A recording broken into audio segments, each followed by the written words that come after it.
Hello guys, how are you. So हम अपना complete कर चुके थे मॉडर्न हिस्ट्री का पार्ट अप टिल 1930। हम मेरे पुराने लेक्चर्स में जो हमारे करंट अफेयर्स वाले हैं उसमें मैंने एक एक थोड़ा थोड़ा करके पढ़ा है, लेकिन अब आपका एग्जाम पास आ रहा है तो सबने रिकमेंड करा कि सर थोड़ा ज़्यादा पढ़ा दीजिए, तो मैंने एक सोचा सेपरेट लेक्चर ही बना देते हैं।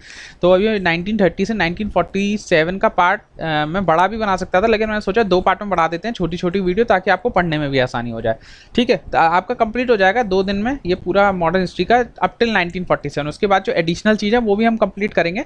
तो आप बताइएगा कैसा लग रहा है आपको, ये वाला पैटर्न ज़्यादा सही लग रहा है या जो मैं करंट अफेयर्स के पीछे जो थोड़ा थोड़ा पढ़ा रहा हूँ वो सही लग रहा है। तो इसके लिए मैं एक लेक्चर यार बता रहा हूँ आपको डाल के, आपको जैसा अच्छा लगे आप इसके नीचे कमेंट करिएगा कि सर ये सही है, आप ऐसे और बनाइए या नहीं बनाइए, आप पूरा बताइएगा, उसी हिसाब से करेंगे। ठीक है, हम चलते हैं पहले लेक्चर की तरफ। तो हमारा नॉन कॉपरेशन मूवमेंट खत्म हो गया। उसके बाद क्या हुआ, जो हमारा सिविल डिसोबीडियंस मूवमेंट है, सॉरी नॉन कॉपरेशन नहीं, सिविल डिसोबीडियंस मूवमेंट हमारा खत्म हो गया। उसके बाद हमारी फर्स्ट आरटीसी हुई, राउंड टेबल कॉन्फ्रेंस बोलते हैं, जो 1930 में हुई।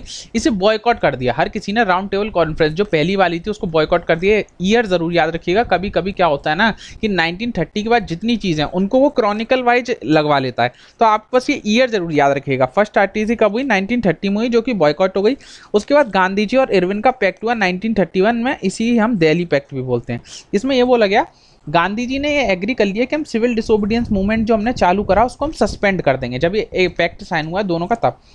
दूसरा उन्होंने क्या बोला कि हम सेकंड आरटीसी में पार्टिसिपेट करेंगे। गांधी जी ने क्या क्या चीज़ें बोली हैं कि हम सिविल डिसोबीडियंस मूवमेंट को सस्पेंड कर देंगे, सेकंड राउंड टेबल कॉन्फ्रेंस होगी उसमें हम पार्टिसिपेट करेंगे, लेकिन गवर्नमेंट को पॉलिटिकल प्रिजनर्स को छोड़ना पड़ेगा। ये 3 चीज़ गांधी जी ने मांगी थी। इसमें गांधी जी ने सब कुछ मांगा, लेकिन आपको पता है भगत सिंह वाला जो मैटर था वो वाला जो है वो इसी से लिंक है कि इन्होंने भगत सिंह की आज़ादी नहीं मांगी थी इसमें, तो इसलिए इनका क्रिटिसिज्म होने लग गया था। पैक्ट अप्रूव्ड बाय कांग्रेस, इस पैक्ट को, गांधी इरविन पैक्ट को, आपको पता है कोई भी चीज़ होगी उसे अप्रूव होना ही पड़ेगा आईएनसी से, जो इंडियन नेशनल कांग्रेस है उसे अप्रूव करती थी। तो पैक्ट को अप्रूव किया कांग्रेस ने, किस सेशन में करा, कराची सेशन में करा। और इसमें क्या क्या चीज़ें अप्रूव करी, इसमें फंडामेंटल राइट्स को अप्रूव किया कि हम इसको मानते हैं, लेकिन इकोनॉमिक प्रोग्राम, कोई भी इकोनॉमी से रिलेटेड प्रोग्राम को अप्रूव नहीं किया। ये पूछा जाता है कि क्या क्या अप्रूव करा था कराची सेशन में, तो याद रखेंगे गांधी इरविन पैक्ट में 3 पॉइंट, और फिर पैक्ट ने इसे कराची सेक्शन में अप्रूव करा। ये 2 चीज़ आपको याद रखनी है। उसके बाद सेकेंड आरटीसी हुई, सेकेंड आरटीसी 1931 में हुई, ये फेल हो गई। गांधी जी इसमें सब चाह रहे थे कि पास हो जाए, लेकिन ये फेल हो गई due to dominion status and separate electorate. Dominion status की इंडिया वाले मांग कर रहे थे और सेपरेट इलेक्टोरेट नहीं चाहते थे इंडिया वाले। आपको पता है सेपरेट इलेक्टोरेट जो नेहरू हम पढ़ के आए, जो नेहरू रिपोर्ट आया उसमें भी सेपरेट इलेक्टोरेट की मना हो गई थी।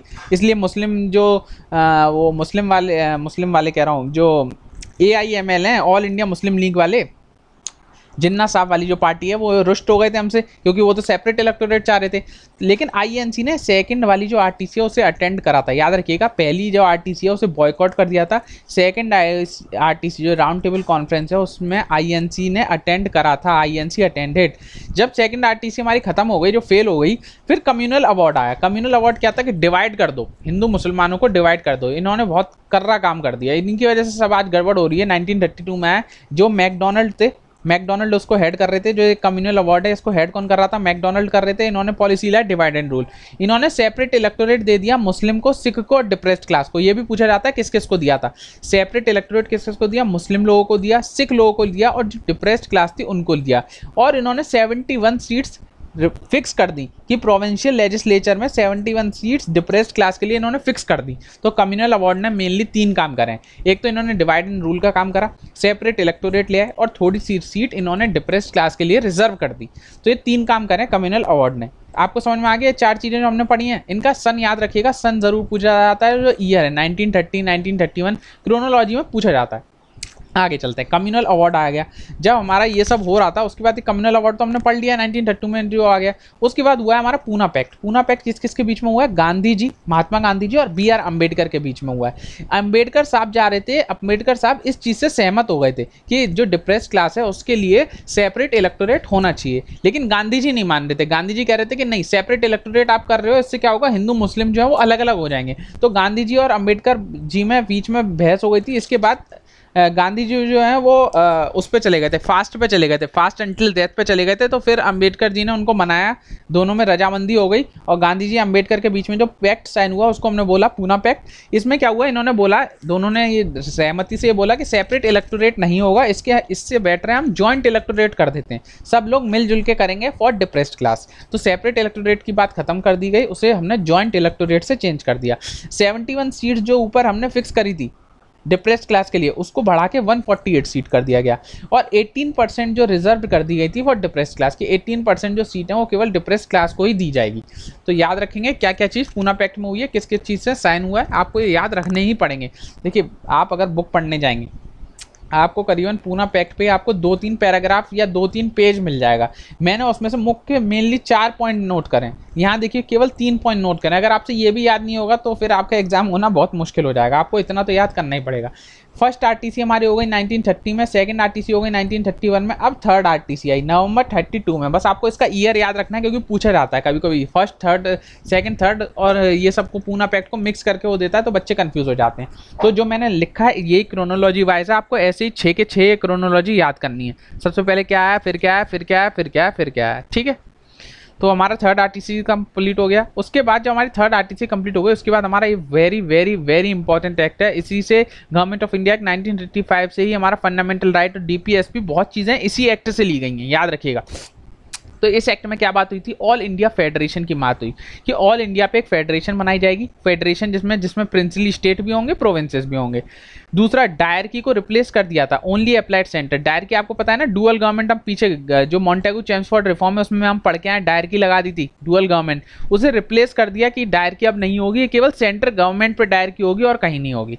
Financial power transfer from secretary of state to viceroy, जो फाइनेंशियल पावर थी उसे ट्रांसफर कर दिया गया सेक्रेटरी ऑफ स्टेट से वाइसराय की तरफ, ये याद रखना पड़ेगा आपको।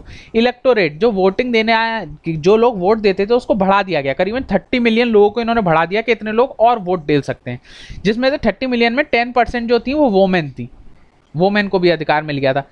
अच्छा, आज का सवाल इसमें मॉडर्न हिस्ट्री में ये सवाल है कि पहली बार किस एक्ट में वोमेन को राइट टू वोट का अधिकार मिला है, वुमेन को राइट टू वोट का अधिकार किस एक्ट के थ्रू मिला है, आज आपको ये बताना है। Fix 30 to 40% seat for princely state, 30 से 40% जो सीटें प्रिंसली स्टेट के लिए इन्होंने फिक्स कर दी थी। जो वर्ड था डिप्रेस्ड क्लास उसको रिप्लेस कर दिया था इन्होंने एससी से, जो आज हम पढ़ते हैं ना शेड्यूल कास्ट, वो इसी एक्ट के थ्रू हुआ है। इन्होंने डिप्रेस्ड क्लास का जो नाम था उसको चेंज करके एससी बोल दिया। प्रोविंसेस में इन्होंने बोल दी रिप्रेजेंटेटिव गवर्नमेंट होगी, जो हमारे प्रोविंसेस थे वहाँ रिप्रेजेंटेटिव गवर्नमेंट होगी। Governor has discretionary power and invoke section 93 to suspend government and take charge himself.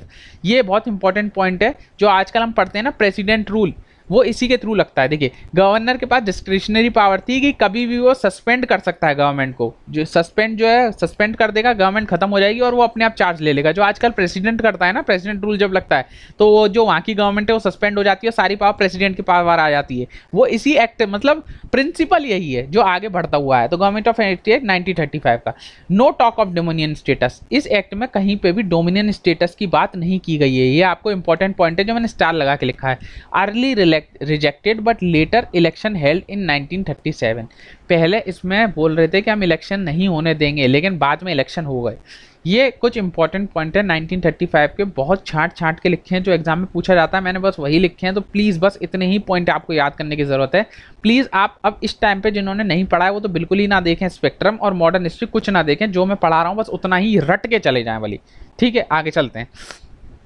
इसके बाद हमारा अगस्त ऑफर आ गया 1940 में। अगस्त ऑफर, इसमें क्या हुआ था, पाकिस्तान रिजोल्यूशन एट लाहौर, इसी टाइम पे पाकिस्तान में रिजोल्यूशन आ गया था लाहौर बनाने के चक्कर में, ये तो इंपॉर्टेंट नहीं है। अगस्त ऑफर आया 1940 में। इसको हेड कौन कर रहा था, तो वॉइस रॉय लिलित गो ने ऑफर करा। वॉइस रॉय थे जिनके समय पे ये आया था। इसमें बोले ये वॉइस रॉय साहब क्या बोले कि हम डोमिनियन स्टेटस इंडिया को दे देंगे, लेकिन फ्यूचर में देंगे, अभी नहीं देंगे, फ्यूचर में देंगे। इन्होंने बोला लिलित गो साहब ने, अंग्रेजों ने, कि एक्सपेंशन हम बढ़ा देंगे वॉइस रॉय एग्जीक्यूटिव काउंसिल को इमीडिएटली विद मोर इंडियन। जो वॉइस रॉय की जो एग्जीक्यूटिव काउंसिल हम पढ़ के आए ना, वॉइस रॉय में एग्जीक्यूटिव काउंसिल होती है, लेजिस्लेटिव काउंसिल होती है, कितने मेंबर होते हैं, इसमें हम ज़्यादा इंडियंस लोगों को लेंगे, ऐसा इन्होंने बोला। अगस्त ऑफर, ये ऑफर दे रहे हैं, बस ये चीज़ें हम करेंगे। Constituent agreement take consensus of minority, जब भी हम कोई कॉन्स्टिट्यूशन में अमेंडमेंट करेंगे, कुछ भी करेंगे, तो हम माइनॉरिटियों का ख्याल रखेंगे, ऐसा ये लोग बोल रहे थे। और हम मुस्लिम लोगों को वीटो पावर दे देंगे, मतलब अगर मुस्लिम लोग किसी चीज़ से सहमत नहीं है तो हम वो चीज़ नहीं करेंगे। हम एक एडवाइजरी काउंसिल बनाएंगे, हम कॉन्स्टिट्यूशनल कंसल्टेटिव कमेटी बनाएंगे। तो ये चीज़ें अगस्त ऑफर में ऑफर हुई थी इंडिया वाले लोगों को, अंग्रेजों ने इंडिया के लोगों को ये चीज़ें ऑफर करनी थी कि हम ये चीज़ आपको ऑफर कर रहे हैं। ठीक है, आपको याद रखना पड़ेगा अगस्त ऑफर क्या हुआ था। उसके बाद इंडिविजुअल सत्याग्रह आया 1942 में। ये इंडिविजुअल सत्याग्रह तो क्या था कि वर्ल्ड वॉर 2 चल रही थी, तो इंडिया वाले ये बोल रहे थे कि वर्ल्ड वॉर 2 चल रही है तो या तो हम अंग्रेजों का बिल्कुल सपोर्ट ना करें या हम अंग्रेजों का फुल सपोर्ट करें। बीच में हम लोग फंस गए थे। अब क्या हुआ इंडिविजुअल सत्याग्रह में, हमने ये so that British didn't think that Indian support them. हम ये भी नहीं चाहते थे कि हम वर्ल्ड वॉर 2 में अंग्रेजों का सपोर्ट करें, लेकिन Congress don't want at big movement because they don't make any difficulty for British in war. लेकिन कांग्रेस वाले ये चाहते थे कि हम ज़्यादा परेशानी ना करें अंग्रेजों को। अगर हम ज़्यादा परेशान नहीं करेंगे अंग्रेजों को तो हो सकता है अंग्रेज लोग खुश होकर हमें हमारा देश दे दें। कांग्रेस वाले भी सही थे, तो वो चाहते थे कि ज़्यादा बिग मूवमेंट ना हो लेकिन हम फिर भी अंग्रेजों को सपोर्ट करें वर्ल्ड वॉर 2 में। ये मेन चीज हो रही है, वर्ल्ड वॉर 2 की हो रही है। फर्स्ट लीडर इंडिविजुअल सत्याग्रह में ये पूछा जाता है, वेरी वेरी वेरी इंपॉर्टेंट। पहला लीडर जो गांधी जी ने चूज करा था वो विनोबा भावे साहब थे, याद रखिएगा। First leader choose for individual Satyagraha is Vinoba Bhave, second was JL Nehru. तो गांधी जी ने 2 लीडर चूज करे थे, पहले थे विनोबा भावे, दूसरे जवाहरलाल नेहरू साहब। याद रखने पड़ेंगे, मैंने वेरी वेरी वेरी इंपॉर्टेंट लिखा है, पूछा जाता है।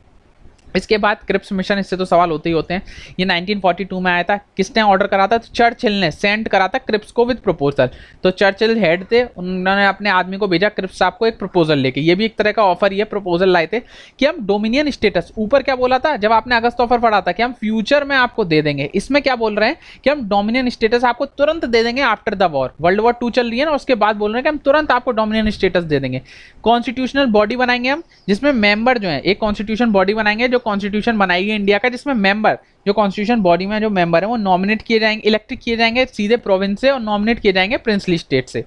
ए princely state not accept new constitution they directly sign with British. इन्होंने क्या बोला, जो प्रिंसली स्टेट्स हैं, आपको पता है इंडिया में बहुत सारे प्रिंसली स्टेट्स हैं, इन्होंने अंग्रेजों ने ये बोला कि कोई प्रिंसली स्टेट चाहता है कि वो अलग से अंग्रेजों से अपनी डील साइन करना चाहता है नई तरीके से, तो वो भी कर सकता है। 4th पॉइंट ये लिखा है। Mean time defence remain with British. इन्होंने ये बोला जब तक ये सब चीज़ें नहीं होती, जब तक डिफेंस जो है, जो हमारा डिफेंस सेक्टर है वो ब्रिटिशर्स जो अंग्रेजों हैं उन्हीं के हाथ में रहेगा। India can withdraw from Commonwealth. इन्होंने ये भी बोला अगर आप चाहते हैं इंडिया कॉमनवेल्थ से विड्रॉ कर ले तो वो भी कर सकता है। ये फेल हो गया क्रिप्स मिशन। क्यों फेल हुआ? Congress one complete independence. अब कांग्रेस वालों ने बोला कि अब हमें डोमिनियन स्टेटस नहीं चाहिए, अब तो हमें पूर्ण आज़ादी चाहिए, कंप्लीट इंडिपेंडेंस चाहिए। One nominee from princely state, ये चाहते थे नॉमिनी बने प्रिंसली स्टेट से। अगेंस्ट यूनिटी ऑफ नेशन, ये यूनिटी ऑफ नेशन के खिलाफ है, जो आप डिफेंस विफेंस से अपने साइड रखना है ये हम नहीं चाहते थे। गांधी जी ने, ये देखिए स्टार लगा हुआ है, मतलब बहुत ज़्यादा इंपॉर्टेंट है, ये आपने पढ़ा भी होगा कि किस चीज़ को पोस्ट डेटेड चेक बोला था गांधी जी ने। पूछा जाता है, कोई भी PCS पेपर उठा लीजिए, कोई भी SSC पेपर उठा लीजिए, ये सवाल जरूर होता है कि गांधी जी ने किस चीज़ को पोस्ट डेटेड चेक बोला था। तो क्रिप्स मिशन को ही गांधी जी ने एक पोस्ट डेटेड चेक बोला था, कि ये बोल रहे हैं कि इन्होंने फ्यूचर में चेक पे होता है ना कि आप जिस डेट की तारीख डालेंगे उसी डेट को वो चलेगा, तो इन्होंने फ्यूचर की डेट डाल के हमें दे दिया है। तो गांधी ने इनसे बोला था पोस्ट डेटेड चेक दे रहे हैं, हम इसे नहीं मानते हैं। तो ये आपका क्रिप्स मिशन तक कंप्लीट हो गया है। इसके बाद आपका क्विट इंडिया मूवमेंट से हम अपने नेक्स्ट लेक्चर को शुरू करेंगे, तो आपको घबराने की जरूरत नहीं है, हम इसको सेकंड पार्ट में कंप्लीट करने की पूरी कोशिश करेंगे। बहुत ज़्यादा है मॉडर्न हिस्ट्री, अब मैं आपको बर्डन नहीं कर सकता कि आपको एक ही लेक्चर में सब पढ़ दूँ, कोई बच्चा देखेगा भी नहीं 1 घंटे की वीडियो। तो मैं चाहता हूँ छोटी से छोटी वीडियो बने। आप मेरे को फॉलो कर सकते हैं इंस्टाग्राम पर, ताकि आपको यहाँ पे भी कुछ अच्छी इन्फॉर्मेशन मैं अपलोड करता रहता हूँ, आपको मिलती रहे। तो आप मेरे को सीधे यहाँ पे इन्फोग्राफिक वगैरह अपलोड करते हैं, तो आप मेरे को फॉलो कर सकते हैं। ऑल्सो फॉलो स्टडी फंडा, यहाँ पे तो बहुत ज़्यादा इन्फोग्राफिक हमने अपलोड कर रखा है, करीबन 1000+ इन्फोग्राफिक, जिससे 5 से 6 सवाल आपके फंस ही जाएंगे। तो आपको कैसा लग रहा है ये लेक्चर हिस्ट्री का, आप बताएंगे। अगर आपको ये चीज़ें समझ में आ रही हैं तो ऐसा लेक्चर बनाऊं या पुराने पैटर्न पे ही लौट जाऊं, तो आप मेरे को जैसा कमेंट सेक्शन में आप लोग लिखेंगे वैसा मैं फॉलो करने की कोशिश करूंगा। So take care. नए लोग हैं वो सब्सक्राइब करिएगा प्लीज़, आपको अच्छा लग रहा है तो लाइक कीजिएगा। पढ़ते रहिए, आगे बढ़ते रहिए। Signing off today, bye bye.